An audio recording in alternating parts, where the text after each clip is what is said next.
Hello, online learners. This is Coach Christian. Today we're going to talk about the cowboy. So we have a few slides to go through. What do you know about cowboys?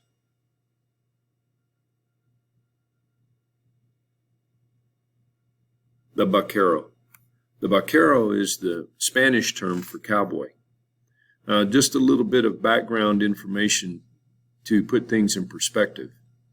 We all know by now that the cow is not a native species to North America or South America, that the cow was brought to the Americas by Spain, the Spaniards, as were all domesticated farm animals, pigs, chickens, sheep and goats, horses, of course, and the cow. They were all brought from Europe to the Americas. None of those animals are what we would refer to as indigenous animals.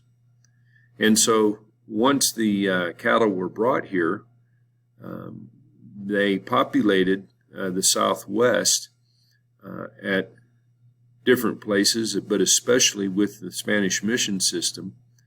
The cattle were brought there, the domesticated farm animals, and they were brought to the Spanish missions and were part of the livelihood and the industry of the missions. And as we're learning, with the failure of the mission system, in many cases, those missions were just abandoned, or the people died off or had difficulties with the Indians, and so the animals were abandoned as well. And a lot of the cattle became wild. And we'll talk a little bit more about that in the weeks to come when we get into the cattle industry of Texas and where did the cattle come from, especially when they were numbering in the millions. But the idea of the cowboy and having hands that handled the cattle and worked the cattle, that came from Spain out of necessity. And then over time, of course, evolved into the cowboy that we're familiar with today. The Vaquero had many tools that he utilized in working cattle. Now, if you look at this picture here, that's really a pretty modern picture of a Vaquero in the Southwest. I would say that in the 1500s that cowboy would not look like that. That Vaquero would not look that way.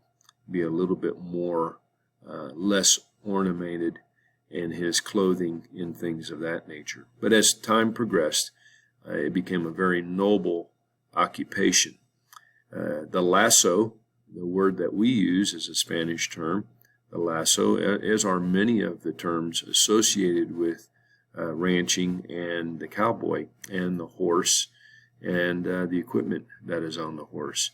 So the cowboy would use his lasso, and they were made out of rawhide, typically, and or hair, where they would actually take horsehair and braid the horsehair into lassos, and also use rawhide, dried strips of leather, and they would braid that into and fashion themselves a lasso or a rope. As you would imagine, the more that you do something, the better that you get at it. And so these men were very, very efficient and excellent skills with the rope.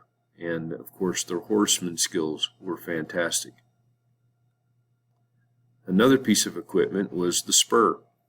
And initially, it began as just like a little bump on the end of a piece of wrought iron. And then as time went on, it became more elaborate and ornamented again, and some were even made of silver. The Spanish spur has a huge rowel on it, the circular star shape, and that was used to prod the horse. Now, many of us don't think about this, but the spur has been around a long time, before Christ. The spur has been in existence for, I would say, as long as man has been wearing some kind of footwear and riding a horse. A spur has been in use. It's just here in the Americas, where that developed into something that, of course, what we recognize today in our modern spurs. The sombrero was very utilitarian, meaning that it was used for a lot of purposes. You think of today, and we see men wearing cowboy hats, and that's, again, something that has evolved out of this tool that was necessary. It provided shade for the cowboy out there, especially in the desert Southwest, and to keep the heat off of them and to cast some shade upon them. They were very flexible. You've seen palm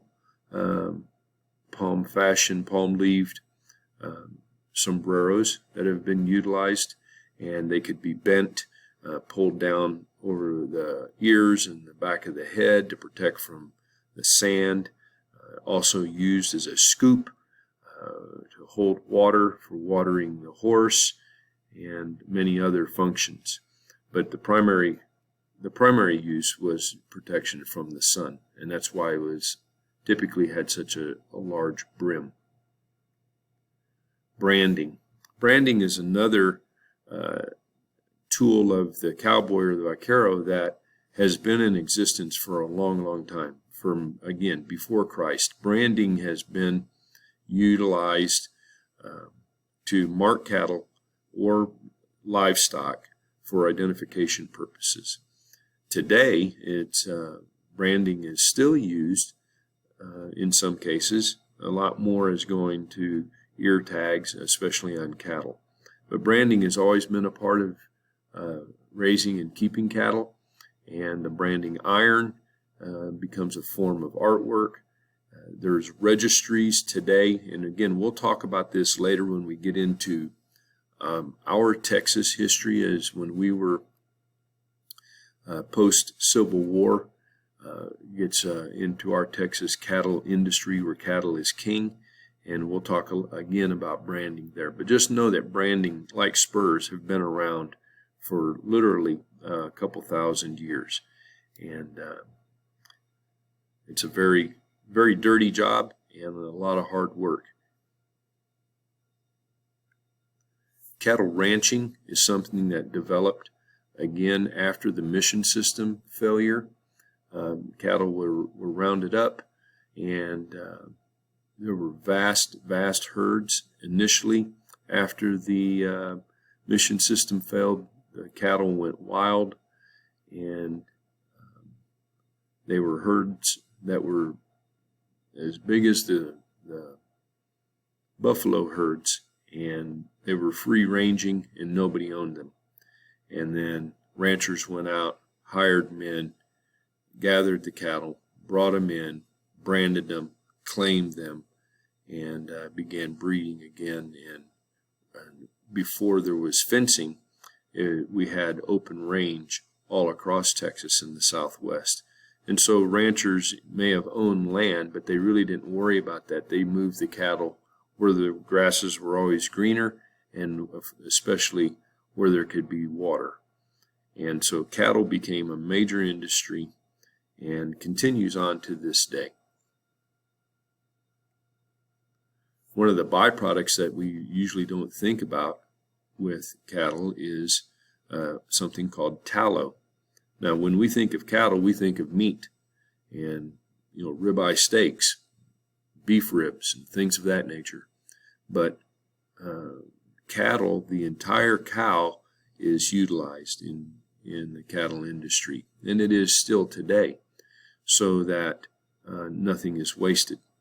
Tallow comes from rendering down the hard fat, if you would, that covers muscle and sinew. And that is, when I say rendered, that means it's cooked down to get into a liquid state, and then it is shaped and fashioned, and lye is mixed in with the tallow, and that's how you get lye soap. And pioneers would make their own soap and candles, again, by rendering down the tallow to get it into a liquid so that they could manipulate it. and they'd have it in big black kettles, and they would mix the lye in with it and stir it up, and then they would pour it out into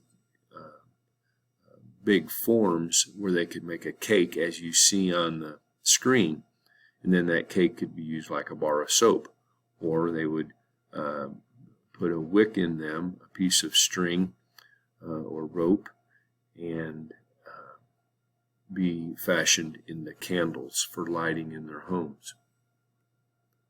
So an acrostic to help yourself remember cowboy is: cowboy can really ride horses only in the Great West, with cows and a cook. Boys are welcome, women discouraged. Oil boom came next. You would work very hard. C-O-W-B-O-Y, cowboy. And vaquero, starting words would be very, always or anytime, quite quick, you or unbelievably, every, really, only, vaquero. And just another, I'll scroll back up here to the top where we have our vaquero. And again, we're talking about the vaquero being initially part of the Spanish influence. But as time went along and Texas becomes a part of Mexico, and Spain, and Mexico breaks away from Spain, becomes an independent nation, and then Texas has her revolution and breaks away from Mexico, and then Texas is an independent nation, and then Texas becomes a part of the United States, and we get to after the American Civil War, the nature of the vaquero changes, and a lot of different people became cowboys. You still have your Spanish people, later becoming Mexican. Then we have the freed slave. Black men became cowboys. Young boys were cowboys.